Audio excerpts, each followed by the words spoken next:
So good morning everyone and I welcome you all to Saurabh Pandey UPSC YouTube channel के अंदर। If you are preparing for civil service examination IAS exam की अगर आप तैयारी करें इस चैनल से ज़रूर से जुड़ें। So today is 19th of November और आज के टॉपिक डिस्कस करते हैं चेन्नई टू व्लादिवोस्टॉक कॉरिडोर और आईएमईसी के बारे में। And the same point of view will also understand the Sagar Manthan the great ocean dialogue. एक ये टॉपिक है GSAT 20 launched by SpaceX. Is net zero equitable? Constitutional crisis in Manipur, PM internship scheme, biosensor tree and temperature, why chimney shaped vents on the Dead Sea। और इसमें ये जो तीन topics हैं ये संडे के हैं, तो मैंने आपको कहा था कि I will cover on Sunday. Sunday का जो टॉपिक्स हैं ये तीन संडे के, बाकी आज के न्यूज़पेपर के ही हैं। क्वेश्चन देख लो, marine route will shape world trade but not without cost. 10 number पे लिखना है। बहुत इंपॉर्टेंट है कि आप लोग लिखो और अपने आंसर का इवेलुएशन कराएं साथ। अगर आप 25 और 26 की तैयारी कर रहे हैं और इसके लिए क्या करना है, आकलन सीरीज़ है, 50% ऑफ है। अब देखो ऑफ़र लगातार चलता जा रहा है। अब जब ऑफ़र ख़त्म होगा तब बहुतों की हो सकता है कि they will wake up and they से कि सर अब डिस्काउंट कर दो। अब यहाँ पे अभी ऑफ़र चलता जा रहा है। If you are planning for this course जिसमें आपका आंसर का evaluation and everything is included, तो that you can do it. आप हिस्सा बन सकते हैं इस कोर्स का और बाकी डिटेल हम लोग लास्ट में डिस्कस करेंगे। ज्वाइन करने के लिए सौरभ पांडे UPSC.com पे जाना है और जितने भी ये कोर्सेस हैं इनको आप ज्वाइन कर सकते हैं। ऑल कोर्सेज पे क्लिक करना है और वहाँ पे ऑप्शन आपको मिल जाएगा। तो यहाँ पे देखते हैं ये एक न्यूज़ है और इस कंटेक्स्ट में चेन्नई व्लादिवोस्टॉक मैरीटाइम कॉरिडोर और साथ में we will also try to understand the like in addition to this corridor IMEC के बारे में, और एक ये जो एक मीटिंग है या कॉन्फ्रेंस टाइप है उसके बारे में we will try to understand. तो ये जो कॉरिडोर है that we call it as India Middle East Europe Economic Corridor है, जहाँ पे ये जो रीजन है यहाँ से होते हुए पूरा जबल अली, फिर आपका अल वैफत, फिर you have Haradh, Al Haditha, Haifa, और ये बहुत आगे तक जा रहा है। और it is going to connect, मतलब भारत को कनेक्ट करते हुए वेस्ट एशिया से होते हुए मेडिटेरेनियन सी से होते हुए यूरोप तक जो है ये आपका रीच करेगा। और इसका इम्पोर्टेंस भी काफ़ी है, कनेक्टिविटी है, तो इसे ट्रेड और ये सब चीज़ें काफ़ी इंपॉर्टेंट हो जाती हैं। और at the same point of time it will also help to counter one belt one road initiative of we can say China and अभी रशिया चाइना भी साथ में कई सारे जैसे यूरेशियन यूनियन का गठन करके और they are trying to spread different economic corridors. तो उसके काउंटर के लिए भी जो वेस्टर्न कंट्रीज़ हैं उनके माध्यम से और भारत के भी जो सर्टेन इंटरेस्ट हैं उसके बेसिस पर ये जो कॉरिडोर है इसका डेवलप किया जा रहा है। कमेंट सेक्शन में just let us know what are the challenges related with this corridor. तो ये थोड़ी जगहें आप जरूर से मैपिंग के लिए याद रखना, जब आप लोग भूल जाओगे तब UPSC फिर पूछेगी। तो ये जगहें आप लोग को ये मैंने मार्क कर दिया है, इनको जरूर से याद करें, PDF से गो थ्रू हो सकते हैं। तो ये जो इनिशिएटिव है इससे मैरीटाइम फॉर दिस की initiative for enhancing maritime security और जो faster movement of good Europe और एशिया के बीच में जो गुड्स हैं उनका जो मूवमेंट है वो तेज़ हो, ये G20 प्रेसिडेंसी के टाइम पे इसको लॉन्च किया गया। तो और ये इंडिया, यूरोप, मिडिल ईस्ट के जो देश हैं UAE, Saudi Arabia, Jordan, Israel और साथ में यूरोपियन यूनियन इस पर जुड़े हुए हैं। अगर आपसे पूछा जाए कि कौन इसमें IMEC कॉरिडोर का हिस्सा है, दैट यू शुड नो। एक तो बेनिफिट क्या है इसका, जो कॉस्ट है वो लो है, कनेक्टिविटी अच्छी है, जो गुड्स हैं उनका मूवमेंट सिक्योर है, इनहेंस्ड कोऑपरेशन देशों के बीच में है। इकोनॉमिक ग्रोथ इनिशिएटिव्स की बात करें तो कई सारे स्टेप्स लिए गए हैं, like ease of doing business की तरफ है फोकस आपका किया गया। मतलब डिफरेंट डिफरेंट जो एरियाज़ हैं किस तरीके से जैसे मैन्युफैक्चरिंग सेक्टर्स को भारत तेज़ी से इन्हांस कर सके और फिर उसके बेसिस पर हम लोग अपना व्यापार कैसे बढ़ा सकते हैं, चीज़ों को एक्सपोर्ट कैसे कर सकते हैं, देशों के बीच में फ्री ट्रेड एग्रीमेंट का अरेंजमेंट कैसे लेकर लाया जा सकता है, इकोनॉमिक कॉरिडोर जो आर्थिक कॉरिडोर है, आर्थिक जो पार्टनरशिप है वो कैसे एक तरीके से इंक्रीज़ हो सकती है या वो कैसे आगे बढ़ाया जा सकता है। फिर एग्रीकल्चर कोऑपरेशन है देशों के बीच में, इंडिया और मेडिटेरेनियन जो समुद्र है उसके अगल बगल जो देश हैं उनके बीच और भारत के बीच में। कुल मिला के इस कॉरिडोर का जो है इस्तेमाल हम कर सकते हैं अपने बहुत सारे डिफरेंट प्रोडक्ट्स हैं उनको पहुंचाने में और इससे हमारी जो कमाई हो सकती है। अब इसमें कई एरियाज़ हैं, मैन्युफैक्चरिंग भी है, मैरीटाइम ब्लू इकोनॉमी है जो समुद्र से रिलेटेड है, डिजिटाइजेशन है, फार्मास्यूटिकल है, IT है, एग्रीकल्चर और टूरिज्म है और रिन्यूएबल एनर्जी है। तो ये आपको याद रखना है कि किन किन एरियाज़ को हम फोकस कर रहे हैं इस कॉरिडोर के माध्यम से। फिर इसके लिए हम शिपिंग और पोर्ट डेवलपमेंट भी फोकस कर रहे हैं, क्योंकि अगर आपको करना है तो you have to export things, उसके लिए आपको शिप्स की ज़रूरत होगी। शिपिंग शिप बिल्डिंग पे फोकस फोकस कर रहे हैं। मैरीटाइम सेक्टर जो समुद्र से रिलेटेड जो इंफ्रास्ट्रक्चर और सारी चीज़ें, उसको भी हम इन्हांस कर रहे हैं। क्रूज़ बिजनेस टूरिज्म के लिए भी हम कर रहे हैं। क्रूज़ जो बड़ी बड़ी जहाज़ होती हैं, जो पोर्ट कैपेसिटी है उसके डेवलपमेंट पर भी हम फोकस कर रहे हैं। इस पर काफ़ी अधिक प्रयास किया जा रहा है। और सरकार भी जो टूरिज़्म है उसके प्रमोशन के लिए भी मेडिटेरेनियन जो देश है, मेडिटेरेनियन जो आप कह सकते हैं मेडिटेरेनियन जो समुद्र उसके आसपास के जो देश हैं उनके साथ मिलके टूरिज़्म कैसे जो है इंक्रीज़ किया जाए, उस पर भी फोकस आपका किया गया। चेन्नई व्लादिवोस्टोक कॉरिडोर पर भी फोकस किया गया। तो ये देख कॉरिडोर आप देख सकते हो, तो ये आपका चेन्नई है और ये व्लादिवोस्टोक है, जो कि रशिया के रीजन के पास लोकेटेड है। और ये काफ़ी इंपॉर्टेंट है यहाँ से इस पूरे रीजन में। और अभी जैसे जैसे बर्फ़ पिघल रही तो नए नए रास्ते भी खुल रहे हैं और यहाँ से भी डायरेक्ट हम एक कनेक्टिविटी स्टैब्लिश कर सकते हैं। अभी फ़िलहाल के लिए ये कनेक्टिविटी इस तरीके से है, तो ये कनेक्टिविटी बहुत हेल्प कर सकती है और इस रीजन के अंदर जो हमारा ट्रेड है उसको इन्हांस करने के लिए हेल्पफुल। अब आप समझो भारत के लिए दोनों चीज़ें, एक तरफ यहाँ से हम IMEC के माध्यम से कनेक्टिविटी बना रहे हैं और एक इधर से हम जो है दोनों ऑप्शन हम ओपन करके रख रहे हैं, that is Chennai Vladivostok corridor के जो है वो भी हम उसका भी इस्तेमाल जो है कर सकते हैं। अभी सारी बातचीत ये सारा डिस्कशन हुआ है क्योंकि सागर मंथन ग्रेट ओशन डायलॉग आपका किया गया। इसका पहला एडिशन है द ग्रेट ओशन डायलॉग और ये को होस्ट किया गया है ऑब्जर्वर रिसर्च फाउंडेशन के द्वारा। ये एक आपका किया गया है। साथ में वी कैन से कि इवेंट का एम क्या है कि भारत का जो पोजीशन है एज अ हैब for global maritime policy discussion, समुद्र से रिलेटेड। देखो धीरे धीरे जैसे जैसे बर्फ़ पिघल रही है, नए नए रास्ते खुल रहे हैं, साथ में जैसे जैसे ट्रेड बढ़ता जा रहा है, समुद्र के माध्यम से जो ट्रेड है उसकी इंपॉर्टेंस बढ़ती जा रही है। तो बहुत सारे चैलेंजेस हैं, बहुत सारी अपॉर्चुनिटीज़ है समुद्र को लेके, मैरिटाइम रूट को लेके। तो मैरिटाइम पॉलिसी डिस्कशन जो है उस पर फोकस करने की बात कीजिए और उसमें भारत को भी इन्वॉल्व किया जाए। और इसमें हम कई सारे देश इसमें आके पार्टिसिपेट कर रहे हैं, कई उनके जो रिप्रेजेंटेटिव्स हैं या आप कह सकते हैं स्टेक होल्डर्स हैं वो पार्टिसिपेट कर रहे हैं ऐसे डायलॉग में। और इसमें पॉलिसी फ्रेमवर्क में हम एक महत्वपूर्ण रोल जो है प्ले कर सकते हैं। तो भारत लगभग 16% ग्लोबल ग्रोथ इन 2023 में हमने एक रोल प्ले किया था। जो third largest global economy with in 3 years हम रीच कर सकते हैं, ये प्रोजेक्ट किया जा रहा है। और इंडिया इंटरनेशनल जो इन्फ्लुएंस है वो भी तेज़ी से आपका बढ़ रहा है। तो ऐसी स्थिति में इट्स वेरी इंपॉर्टेंट कि हम जो समुद्री गवर्नेंस है, जब समुद्र के लेवल पे जो भी डेवलपमेंट्स है उसको कैसे मैनेज करें, उसमें रूल्स रेगुलेशन के माध्यम से चीज़ें हों, ऐसा हमको आगे बढ़ना है। तो जो डायलॉग है it will cover critical topic जैसे blue economy, maritime logistics, port, shipping, critical minerals, ये बहुत सारे एरियाज़ हैं, इन पर चर्चा करना। साथ में जो लीडर्स हैं, पॉलिसी मेकर्स, स्कॉलर्स आके डिस्कस करना और कैसे एक मैरिटाइम्स या समुद्री रास्ता है उसके कंटेक्स्ट में, या जो मैरिटाइम रूट है या मैरिटाइम सिक्योरिटी है, समुद्र के रास्ते से अगर व्यापार हो रहा तो क्या क्या चैलेंजेस हैं, इन सारी चीज़ों को देखते हुए जो है एक पॉलिसी फ्रेमवर्क लेकर आना और क्या हम डेवलपमेंट कर सकते हैं उस डायरेक्शन में, ये जो आपका डायलॉग है that is being highlighted. Let's move to the next, that is science and technology topic. GSAT-20 SpaceX के द्वारा लॉन्च किया गया है। तो GSAT-N2 भी कहा गया है GSAT-20। ये बेसिकली डेवलप किया गया है, कम्युनिकेशन सैटेलाइट है, इसरो के द्वारा डेवलप किया गया था और इसका एम क्या है, टेलीकम्युनिकेशन सर्विसेज को भारत में बढ़ाना, ब्रॉडबैंड कनेक्टिविटी बढ़ाना, भारत के माध्यम से जो सैटेलाइट कम्युनिकेशन है, सैटेलाइट का इस्तेमाल करके जो कम्युनिकेशन कैपेबिलिटीज़ को उसको बढ़ाना, अच्छी सिग्नल ट्रांसमिशन हो सके, डिजिटल टेक्नोलॉजी का उपयोग जो है बढ़ सके, जो डिजिटल इंफ्रास्ट्रक्चर है आप कह सकते हो उसको इन्हांस करने के लिए, उसको सपोर्ट करने के लिए बहुत इंपॉर्टेंट है। इवन जो इंटरनेट फैसिलिटी है उसको भी फ्यूचर के अंदर प्रोवाइड किया जा सकता है बाय यूजिंग द सैटेलाइट। तो ये एक बड़ा डेवलपमेंट है।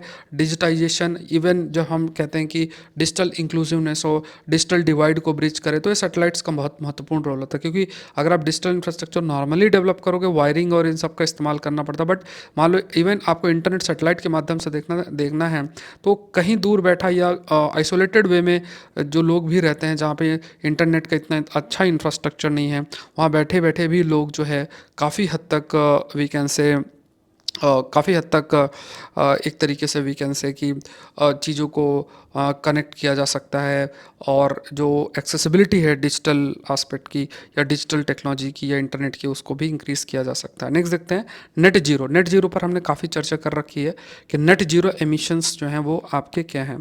तो नेट जीरो है कि मतलब कुल मिला के like if you talk about the net zero, कि जो हमारी एमिशन कैपेबिलिटी है, जितने एमिशन कर रहे हैं उतना ही एब्जॉर्प्शन कैपेसिटी। मान लो 100 टन का CO2 एमिट हो रहा है तो 110 टन का जो CO2 एब्जॉर्ब भी हो। तो जो डेवलप्ड कंट्रीज़ रिस्पॉन्सिबिलिटी की अगर बात किया जाए, तो यहाँ पे डेवलप्ड नेशंस जो हैं they are expected to lead the transition to net zero emission before 2050।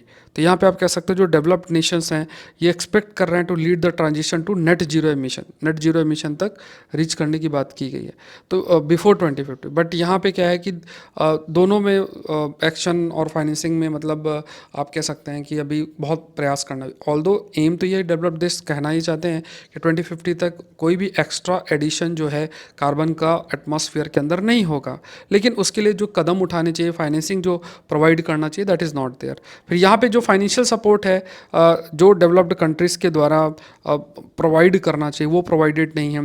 Developing countries की बात करें, खासतौर से जो स्मॉल आइलैंड नेशंस हैं वो काफ़ी अधिक अफेक्ट भी हो रहे हैं because of the climate change. जैसे मान लो कि ग्लेशियर्स की मेल्टिंग हो या सी लेवल राइज हो, तो छोटे छोटे जो देश समुद्र के बीच में हैं तो it's very difficult for them to survive, क्योंकि वो पूरा पूरा जो है वो डूब सकते हैं अगर सी लेवल राइज होता है। इन इंडिया द रिचेस्ट 10% जो है वो एमिट करते हैं 20 times more per capita then poorest 10%। मतलब यहाँ पे देखो जितना अधिक मान लो रिसोर्सेस हैं, there is very high possibility कि कई सारे ऐसे प्रोडक्ट का इस्तेमाल किया जाए जिसमें एनर्जी कंजम्पशन बहुत अधिक है। एनर्जी कंजम्पशन है तो एमिशन में भी जो कंट्रीब्यूशन हो अपने आप बढ़ेगा। दूसरा फूड सिक्योरिटी से रिलेटेड रिस्क भी है। इंडिया का जो पोटेंशियल है जिसके माध्यम से सपोर्ट करना डेवलप्ड लाइफस्टाइल स्टैंडर्ड्स को एंटायर पॉपुलेशन के लिए, तो वो भी लिमिटेड है।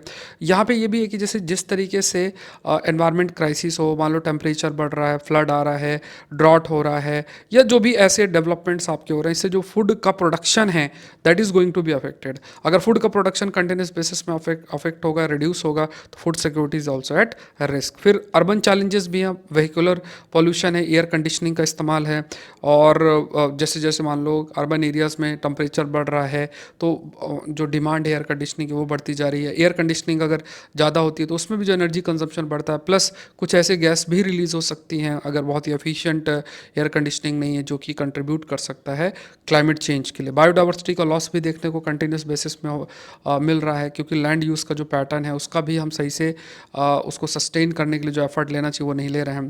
तो लैंड यूज़ पैटर्न है उस पर चेंजेस देखने को जो है वो मिल रहे हैं। न्यू कंजम्पशन कॉरिडोर्स हैं, पावर डिमांड तेज़ी से बढ़ रही। भारत का जो पावर डिमांड है it could increase to 9 to 10 times by 2070 की अगर बात करें, 9 से 10 गुना बाय 2070 आपका इंक्रीज़ हो सकता है इंडिया का जो पावर डिमांड की अगर बात करें। और अगर इतना डिमांड कंटिन्यूस बेसिस में होगा तो उसको हमें प्रोड्यूस भी करना पड़ेगा, और प्रोडक्शन के प्रोसेस में कार्बन एमिशन कंट्रीब्यूट आपका करेगा। रिन्यूएबल एनर्जी टारगेट्स की अगर बात करें तो India would need over 5500 gigawatt of solar and 1500 gigawatt of wind energy की हमें ज़रूरत जो है वो पड़ेगी। तो रिन्यूएबल एनर्जी अगर हमें जो एनर्जी रिक्वायरमेंट है उसको मीट करना पड़ेगा, तो अभी करंट कैपेसिटी तो बहुत ही कम है, अब उसको मतलब बहुत गुना मल्टीप्लाई करना है। ये डेटा आप यूज़ कर सकते हो। लैंड ट्रेड ऑफ है, तो एनर्जी टारगेट्स अगर हमें अचीव करना है beyond 3500 gigawatt solar and 900 gigawatt wind, तो यहाँ पे क्या है कि हमें बहुत सारी चीज़ें हैं। जैसे मान लो ट्रेड ऑफ मतलब जो लैंड है लैंड यूज़ पैटर्न पे चेंज करने पड़ेंगे। हो सकता है वो लैंड में कोई जंगल हो सकता है उस लैंड पे कोई एग्रीकल्चर एक्टिविटी हो रही है या कुछ और हो रहा हो। तो यहाँ पे क्या है कि लैंड का अगर प्रॉपर यूटिलाइजेशन नहीं होता है, या फिर अगर जो यूज़फुल लैंड है उसको आप एनर्जी प्रोडक्शन के लिए इस्तेमाल करते हैं, तो it will have its own impact. Food security, forest cover का लॉस, बायोडाइवर्सिटी का loss, that will be there. तो यहाँ पे हमें बैलेंसिंग एक्ट है, मतलब ये देखना है कि हम जो भी कदम उठाएं, जैसे अगर हम रिन्यूएबल एनर्जी की तरफ जा रहे हैं, रिन्यूएबल एनर्जी के प्रोडक्शन के प्रोसेस में अगर हम कुछ ऐसे कदम उठाएंगे जिसमें बायोडाइवर्सिटी का लॉस है या फिर वो भी अगर क्लाइमेट चेंज में कंट्रीब्यूट करेगा, तो उस स्टेप का इतना बेनिफिट आपका नहीं है। तो ये थोड़ा सा देखना है। फिर ये भी कहा जाता है कि जो जैसे कुजनेट्स कर्व है जो कहता है कि economic growth can decouple from carbon emission, but this has not been achieved by even the richest country. मतलब कहा जाता है कि एक टाइम होता है जब इकोनॉमिक ग्रोथ बढ़ रहा है तो कार्बन एमिशन बढ़ेगा, बट एक लेवल अचीव करने के बाद कार्बन एमिशन रिड्यूस होता है। ये एक ट्रेंड है कुजनेट्स कर्व का, बट ऐसा चीज़ डेवलप्ड देशों में नहीं देखा, क्योंकि उनका इकोनॉमिक ग्रोथ भी अचीव हो गया, लेकिन उसके बावजूद भी जो कार्बन एमिशन में कंट्रीब्यूशन है दैट इज़ देयर। सो यहाँ पे क्या है कि India should not aspires to western lifestyle standards. ये है कि हमें अपना जो कंजम्पशन पैटर्न है उस पर अपने आप बदलाव करना चाहिए, और हमें अपना एक स्टाइल जो है वो अपनानी चाहिए जिसके माध्यम से हम एक सस्टेनेबल कंजम्पशन करें। ऐसा नहीं है कि बहुत ज़्यादा हम एनर्जी का कंजम्पशन कर रहे हैं, या बहुत सारी डिफरेंट सोर्सेज जो कि क्लाइमेट चेंज के लिए कंट्रीब्यूट कर सकता है, उस स्ट्रेटजी को हम फॉलो कर रहे हैं या उस कंजम्पशन पैटर्न को हम फॉलो कर रहे हैं। तो लॉन्ग टर्म जो स्ट्रैटेजी है उसकी ज़रूरत है that define the sustainable floors and ceiling for consumption to meet the development goals without promoting unsustainable growth. तो लॉन्ग टर्म जो स्ट्रैटेजी है उसकी ज़रूरत है जिसके माध्यम से जो आप कह सकते हैं कि जो भी हमारे डेवलपमेंट गोल्स हैं that are properly defined and we developed a proper consumption pattern. फिर डिमांड और सप्लाई मेजर्स भी देखना है। तो बेटर कंस्ट्रक्शन मटेरियल की ज़रूरत है। Passive design for thermal comfort without air conditioning, मतलब ये भी हो सकता है कि हम अपना जो बिल्डिंग कोड है या बिल्डिंग स्ट्रक्चर है, घर का स्ट्रक्चर कुछ इस तरीके से बनाया जाए जिसके माध्यम से जो कूलिंग प्रॉपर रहे, कूलिंग प्रॉपर रहेगी तो एयर कंडीशनिंग की ज़रूरत कम होगी। तो वो भी एक ऐड करेगा कहीं ना कहीं ग्रीन हाउस गैस के एमिशन के लिए। ट्रांसपोर्ट के लिए हमें अच्छा सॉल्यूशन चाहिए, energy efficient appliances, energy efficient जो कार्स एंड ईवीज, इसकी तरफ हम फोकस कर सकते हैं। पब्लिक जो ट्रांसपोर्ट है उसका इस्तेमाल किया जा सकता है। लोकल प्रोडक्ट को जो है इनक्रेज किया जा सकता है, ये भी एक है। तो उसके बाद लाइक डिसेंट्रलाइज्ड एनर्जी की अगर बात करें तो stresses the need for India to decentralise energy production through roof top solar cell, solar pumps for agriculture. तो ये भी एक तरीका है जैसे एनर्जी का प्रोडक्शन उसको डिसेंट्रलाइज्ड करना, कि जो सोलर सेल्स हैं, सोलर पंप्स हैं, एग्रीकल्चर पर्पस के लिए अगर देखा जाए तो उसके माध्यम से एनर्जी प्रोड्यूस की जा सकती है। जरूरी नहीं कि हर चीज़ सरकार प्रोवाइड करे। यहाँ पे लाइक सोलर एनर्जी आप डिसेंट्रलाइज्ड वे में कर सकते हैं। डिसेंट्रलाइज्ड वे के मतलब की हुआ कि एक लोअर लेवल पे भी हम प्रोडक्शन कर सकते हैं। मतलब इवन अगर आपको एनर्जी को प्रोड्यूस करना है तो we can do it. How we can do it, because solar energy तो कहीं भी प्रोड्यूस कर सकता है। अब सोलर पैनल्स हैं तो खेत है उसमें भी प्रोड्यूस हो सकता है, घर की छत पे भी प्रोड्यूस हो सकता है। तो इसे हम decentralised way of energy production भी बोलते हैं। फिर न्यूक्लियर पावर को भी हमें एक्सपैंड करना पड़ेगा, क्योंकि अगर हम if you are moving from non renewable to renewable तो we need a nuclear power expansion. मतलब उसका भी एक कंट्रीब्यूशन है जिसमें nuclear energy can be used for the civilian purpose, जिसके माध्यम से इवन जो electricity production can also be done, जिसका इस्तेमाल जो है वी कैन डू इट। तो ये बहुत इंपॉर्टेंट है, बिकॉज अगर if you are not giving importance to climate change से जो इम्पैक्ट है ओवरऑल दैट इज़ ह्यूज, उसका जो कॉस्ट है that is huge, that we have to understand.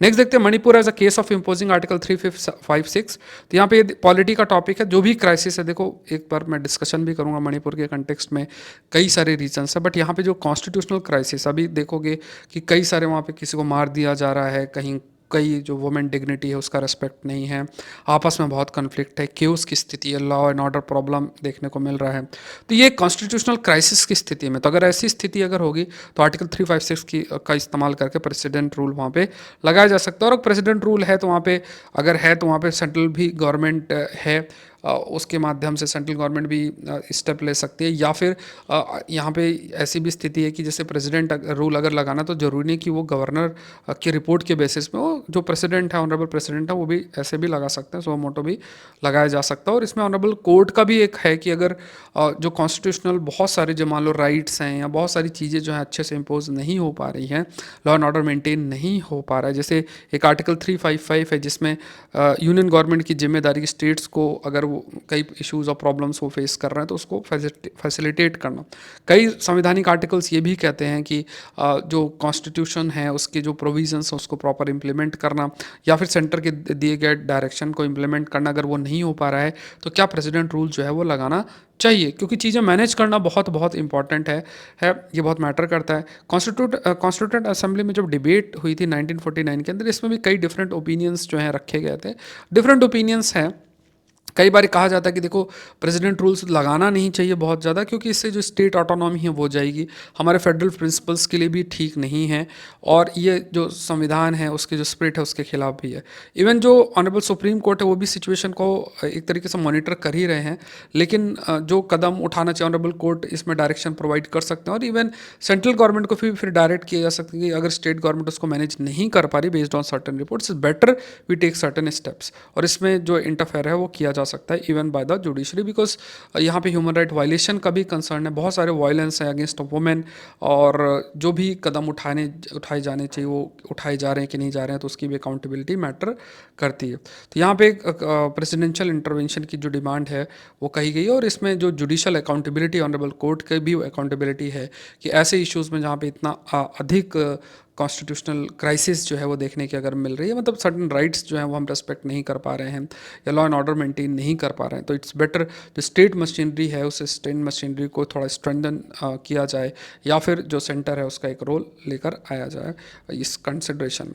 PM internship scheme की बात किया जाए तो यहाँ पे इसके माध्यम से स्टूडेंट्स हैं जो रिसेंट ग्रेजुएट हैं और विथ प्रैक्टिकल वर्क एक्सपीरियंस, उनके लिए ये प्रोग्राम बनाया गया है और ये इनिशिएट किया गया था पीएमओ के द्वारा, जिससे कि जो यंग यूथ है वो एम्प्लॉयबल हो सके। स्कीम का एम क्या है कि जो बहुत सारे जो इंटर्न्स हैं उनको गवर्नमेंट डिपार्टमेंट से कनेक्ट करना, ऑर्गेनाइजेशन से कनेक्ट करना, और इसमें वो जितने भी पार्टिसिपेंट्स हैं वो मेंटरशिप लेंगे, गाइडेंस लेंगे और एक्सपीरियंस प्रोफेशनल्स के द्वारा ड्यूरिंग देयर इंटर्नशिप प्रोग्राम जो है इसके माध्यम से स्किल्स प्रोवाइड करना, प्रोफेशनल नेटवर्किंग अपॉर्चुनिटीज़ जो हैं उसका इस्तेमाल करते हुए उनको जॉब मिले। एंड यहाँ पे कुछ स्पेसिफाइड पीरियड के लिए, मतलब ये एक पायलट प्रोजेक्ट के रूप में ही है, और इसमें जो डाइवर्स पार्टिसिपेशन है, जो स्टूडेंट्स हैं डिफरेंट फील्ड्स हैं वो आके स्टडी करेंगे, अंडर प्रोफेशनल काम करेंगे, उनकी जो स्किल है वो बढ़ेगी और वो फिर डिफरेंट एरियाज़ में कंट्रीब्यूट भी अपना कर सकते हैं। नेक्स्ट देखते हैं बायो सेंसर के बारे में क्या है। तो यहाँ पे नया वेरिएंट है ह्यूमन एम्पॉक्स का, जिसकी मोर्टेलिटी रेट बहुत हाई है, लाइक 5% काफ़ी बड़ा रेट है। तो ये कुछ जगहों पे इन्फेक्शन देखने को मिल रहा है, जैसे जो साउथ अफ्रीका का देश है डेमोक्रेटिक रिपब्लिक ऑफ कॉन्गो, जो अफ्रीका का देश है डेमोक्रेटिक रिपब्लिक ऑफ कॉन्गो, 2023 से इसमें देखने को मिला, बहुत सारे बच्चे इससे अफेक्ट भी हुआ, मोर्टेलिटी रेट भी काफ़ी हाई है। तो बायो सेंसर की बात की, जैसे जनरली तो RT-PCR का इस्तेमाल, सॉरी जो PCR है टेस्ट है वो किए जाते हैं, पॉलीमरेज चेन रिएक्शन है, जैसे सैंपल लिया फिर उसको एम्पलीफाई किया, उसके अमाउंट को बढ़ाया, फिर टेस्टिंग की जाएगी बेस्ड ऑन दैट सैंपल कि वायरस है, DNA के बेसिस पे देखना कि क्या वो वायरस प्रेजेंट है कि नहीं प्रेजेंट है, तो उस बेसिस पे कंक्लूड करना। अब यहाँ पे कहा गया कि हम बायो सेंसर का इस्तेमाल कर सकते हैं। बायो सेंसर में क्या है कि इसमें जैसे जैसे आप मानो कि एक जैसे बायो सेंसर क्या होता है, सेंसर किसी चीज़ की, जैसे आपकी गाड़ी के पीछे सेंसर लगा है, अगर उसके पास कोई चीज़ आएगी तो बीप करने लगेगी, ठीक है। तो यहाँ पे क्या है कि बायो सेंसर मतलब यहाँ पे सर्टेन बायो कंपोनेंट प्रेजेंट होगा, उसमें जो मोनोक्लोनल एंटीबॉडीज़ क्या है, एंटीबॉडीज़ जो हमारे शरीर में प्रोड्यूस होती हैं, अगर आप उसे लैब में बनाते हो दैट इज़ मोनोक्लोनल एंटीबॉडीज़। तो उन मोनोक्लोनल एंटीबॉडीज़ का इस्तेमाल करके या सर्टेन चिप टेक्नोलॉजी का इस्तेमाल करके ये एम्पॉक्स जो है, ये एम्पॉक्स है, ये वायरस को विदिन 2 मिनट्स डिटेक्ट किया जा सकता है। तो ये चीज़ आसान होगी, अगर आप डायग्नोस जल्दी कर पा रहे हैं तो इसके इम्पैक्ट को रिड्यूस किया जा सकता है और कदम उठाया जा सकता है। तो बायो सेंसर ऐसे डिवाइस है, they can detect biological changes, जो भी बायोलॉजिकल चेंजेस उसको डिटेक्ट किया जा सकता है और based on that including medical diagnostic, environment monitoring, food safety, बहुत सारे फील्ड में बायोसेंसर्स का इस्तेमाल भी किया जाता है। मतलब बायोलॉजिकल चेंजेस कुछ भी होंगे तो दैट कैन बी डिटेक्टेड। कई सारे कॉमन टाइप ऑफ बायोसेंसर्स हैं, जिसमें एंजाइम बेस्ड DNA बायोसेंसर्स ऐसे आपके प्रेजेंट भी हैं, ठीक है। नेक्स्ट देखते हैं ट्रीज एंड टेम्परेचर। तो ये एक टॉपिक आपका बन जाता है। देखो इसमें एक कंसेप्ट है कि जो ट्री है ये टेम्परेचर को रिड्यूस कर सकता है। मान लो ट्री है, ट्री टेम्परेचर को रिड्यूस कर सकता है, बट ट्री की जो पत्तियाँ होती हैं, अगर बाहर टेम्परेचर थोड़ा सा है तो यहाँ पे क्या जो पत्तियाँ हैं तो पत्तियों से पानी इवापोरेट भी होता है। तो यहाँ पे इस प्रोसेस को भी हम बोलते हैं ट्रांसपीरेशन। ट्रांसपीरेशन में जो वाटर है वो वाटर वेपर के फॉर्म में जाता है ऊपर की तरफ। तो वाटर वेपर क्या है, जैसे मान लो लिक्विड है, लिक्विड अगर गैस में कन्वर्ट हो रहा है तो वो वाटर वेपर के फॉर्म में है। वाटर की अगर बात की जाए, वाटर वेपर भी एक प्रकार का गैस है, तो it carry certain amount of energy. अगर मान लो आपके शरीर से भी पसीना आ रहा है और चीज़ें इवापोरेट हो रही है तो आपका शरीर ठंडा पड़ेगा। जैसे पानी में पानी है, अगर घड़े पे रखोगे तो उसमें अगर इवापोरेशन हो रहा है, जो फैसिलिटेट कर रहा है घड़ा, उससे अंदर का पानी ठंडा हो जाता है। तो जो ट्रीज़ हैं they can reduce temperature at a level, but क्या है कि ह्यूमिडिटी बढ़ जाती है बिकॉज ऑफ द जैसे मान लो बहुत सारे पेड़ पौधे हैं, तो अगर लगातार इवापोरेशन हो रहा है, ट्रांसपीरेशन हो रहा है, तो उससे ह्यूमिडिटी बढ़ जाएगी। अगर ह्यूमिडिटी बढ़ जाएगी तो हाई ह्यूमिडिटी जो है दैट कैन ऑल्सो समहाउ, जो हाई ह्यूमिडिटी है, हाई ह्यूमिडिटी भी किसी न किसी तरीके से, if you talk about the high humidity, वो फिर काउंटर कर देगी किसको, जो टेम्परेचर को, जो आपका टेम्परेचर आपका बढ़ा है तो वो बैलेंस हो जाएगा। मतलब जितना टेम्परेचर बढ़ा, हाई ह्यूमिडिटी भी, वो आप कह सकते हैं कि high humidity will also balance it out, और जो भी टेम्परेचर रिड्यूस हुआ है हाई ह्यूमिडिटी उसको काउंटर कर देगी। अब इसमें एक तरीके से कहा क्या गया है कि वेट, यहाँ पे एक शब्द का चर्चा है, that is wait bulb temperature. तो यहाँ पे वेट बल्ब जो टेम्परेचर है, जब हम उसको मेजर करते हैं तो we include heat and humidity stress. तो यहाँ पे एक टर्म थोड़ा सा समझते हैं, इस टर्म को थोड़ा समझते हैं कि वेट बल्ब टेम्परेचर क्या है। अब जैसे मान लो एक थर्मामीटर है, समझना, जैसे मान लो थर्मामीटर है। अब थर्मामीटर क्या करेगा, अगर आप मान लो जो भी टेम्परेचर मेजरिंग डिवाइस है, अब बाहर जो टेम्परेचर वो उसी को नापेगा। अब यहाँ पे क्या है कि धीरे धीरे अगर आपने इसके ऊपर एक वेट क्लॉथ लगा दिया, फॉर एग्जांपल जो ये वेट बल्ब टेम्परेचर है, ये ऐसा temperature that can be measured by thermometer covered in clothes, जिसको पानी में डुबोया गया है। अब क्या है कि जैसे अगर ये क्लॉथ है, ये क्लॉथ है और इसके ऊपर क्लॉथ लगा हुआ है, अब ये पानी में डुबोया हुआ है। धीरे धीरे अगर बाहर टेम्परेचर ज़्यादा है तो ये इवापोरेट होगा, धीरे धीरे जैसे जैसे ये जो इवापोरेट होगा तो ये फिर जो ठंडक है वो देखने को मिलेगी। तो एट 100% रिलेटिव ह्यूमिडिटी, जब 100% रिलेटिव ह्यूमिडिटी है, इसका मतलब कि एटमॉस्फेयर के अंदर जो हाईएस्ट लेवल या 100% ह्यूमिडिटी या मॉइस्चर, अगर जो होल्डिंग कैपेसिटी है अगर उतना हो चुका है तो एक्स्ट्रा इवापोरेशन आपका नहीं होगा। तो एट 100% रिलेटिव ह्यूमिडिटी जो वेट बल्ब टेम्परेचर है वो एयर टेम्परेचर के बराबर अपने आप हो जाएगा। क्यों? क्योंकि जो इवापोरेशन बिल्कुल भी नहीं होगा। अगर इवापोरेशन होगा तो फर्दर कूलिंग जो है वो देखने को मिलेगी। तो ये पॉइंट आपको ध्यान में रखना कि जो वेट बल्ब टेम्परेचर, ये ऐसा टेम्परेचर है जो कि मेज़र किया जा सकता है थर्मामीटर कवर्ड इन क्लॉथ, जो कि पानी में डुबोया हुआ है एट अ टेम्परेचर, एंड उसके ऊपर जो है एयर को पास किया जाता है, air is passed over which air is passed, and because of that evaporation देखने को मिलता है। बट अगर बाहर ही 100% ह्यूमिडिटी है, there will be no evaporation. So the wet bulb temperature is defined as the temperature of a partial of air cooled to a saturation 100% relative humidity. मतलब आप समझो कि अब अगर कंटिन्यूस, जैसे मान लो कि यहाँ पे एक लेवल ऑफ टेम्परेचर है, जो भी लेवल ऑफ टेम्परेचर उसके बाहर कपड़ा है, गीला कपड़ा है, बाहर जो भी टेम्परेचर है उससे अगर मैच किया जा रहा है तो क्या है, अगर ठंडा है, जैसे सपोज़ यहाँ पे 30 डिग्री सेल्सियस टेम्परेचर है और यहाँ वेट क्लॉथ है। अब ये जो वेट क्लॉथ है, अब ये वेट क्लॉथ क्या है कि धीरे धीरे इवापोरेट होगा, इवापोरेट होने के बाद अपने आप इसका भी टेम्परेचर 30 डिग्री सेल्सियस होगा। तो यहाँ पे इवापोरेशन, अगर इतना टेम्परेचर हो जाएगा तो इवापोरेशन फिर अपने आप बंद हो जाएगा। क्यों बंद हो जाएगा? क्योंकि दोनों का टेम्परेचर मैच कर गया। अब अगर 100% रिलेटिव ह्यूमिडिटी अचीव हो जाती है, in that case there will be no evaporation, और जो टेम्परेचर वो मैच कर जाएगा। तो ये जो मैक्सिमम इवापोरेशन कैपेसिटी रीच होती है, that is at the wet bulb temperature level. तो ट्रीज़ के केस में भी क्या हो रहा है कि जैसे ट्रीज़ के प्रेजेंस की वजह से there will be a reduction temperature, but high humidity को ट्रीज़ फैसिलिटेट कर सकते हैं because of the high transpiration. तो ये चीज़ जो है आपकी हाईलाइट की गई। नेक्स्ट देखते हैं salt crystallisation. Chimney shaped vent on the Dead Sea. तो chimney formation, metre high chimney जो शेप्ड वेंट है डेड सी में देखने को मिला है। डेड सी कमेंट सेक्शन आप बता सकते हो कहाँ पे है। तो यहाँ पे कहा गया कि जैसे इसमें एक चीज़ हाईलाइट की गई है कि जैसे ग्राउंड वाटर है, ग्राउंड वाटर में सलाइन वाटर प्रेजेंट है, नमकीन पाला पानी है, उसमें कई सारे मिनरल्स हैं। अब वो धीरे धीरे क्रिस्टल्स बन सकते हैं। तो सलाइन जो ग्राउंड वाटर है वो फ्लो अप करेंगे थ्रू दिस चिमनी, जिसके जो कि कंट्रीब्यूट कर सकते हैं इन देयर फॉर्मेशन। तो सलाइन जो ग्राउंड वाटर है वो बेसिकली जो salty ground water, it will flow through these chimneys के माध्यम से ये फ्लो करेगा, जो कि उसके फॉर्मेशन में फैसिलिटेट कर सकता है। तो सलाइन ग्राउंड वाटर धीरे धीरे जो है इट कैन फ्लो, मतलब चिमनी का मतलब आप वैसे ही इमेजिन मत करना, there will be a vent, एक जगह होगी जहाँ से पानी निकलेगा, सलाइन वाटर ग्राउंड वाटर, जिसमें नमक थोड़ा ऐड है। अब ये जो सॉल्ट है ये कहाँ से ओरिजिनेट होता है कि कई ऐसे मतलब रॉक्स प्रेजेंट होती, पानी उनसे बहता है तो अपने साथ में जो सॉल्ट कंटेंट है वो भी साथ में कैरी करता है, और यही पानी धीरे धीरे धीरे धीरे जो है जैसे ब्राइन का फॉर्मेशन होगा, जिसमें जो मिनरल्स हैं, पानी के साथ जो मिनरल्स बहते बहते जो है लेक तक रीच कर सकते हैं। फिर धीरे धीरे लेक वाटर से इंट्रैक्शन बढ़ेगा और फिर वो लेक से पानी जाते हुए आसपास की जो बड़ी वाटर बॉडी वहाँ तक रीच करेगा, उनमें मिनरल्स प्रेजेंट है, वो मिनरल्स डिपॉजिट होते होते जो है they will facilitate, we can say कि क्रिस्टलाइजेशन उनका होगा, वो सॉलिडिफाई हो जाएंगे। सॉलिडिफाई होने के बाद देयर विल बी मतलब जैसे डेड सी के फ्लोर में भी ऐसे कोई वेंट्स, चिमनी शेप्ड वेंट्स जो हैं देखने को मिल रहे हैं। ठीक है, तो इसके पीछे जो रीज़न बताया गया, they are formed by the crystallisation of the minerals. अब यहाँ पे यही चीज़ है कि जो फॉर्मेशन इसी चीज़ को इसमें एक्सप्लेन किया गया। ठीक है, तो यहाँ पे आकलन सीरीज़ है। आकलन सीरीज़ जैसा मैंने आपको बता रखा है कि आकलन सीरीज़ में 50% आज भी ऑफ है, और कई सारे दूसरे कोर्सेज भी हैं, वो आप एक बार गो थ्रू हो जाना है आपको, just go through that those courses.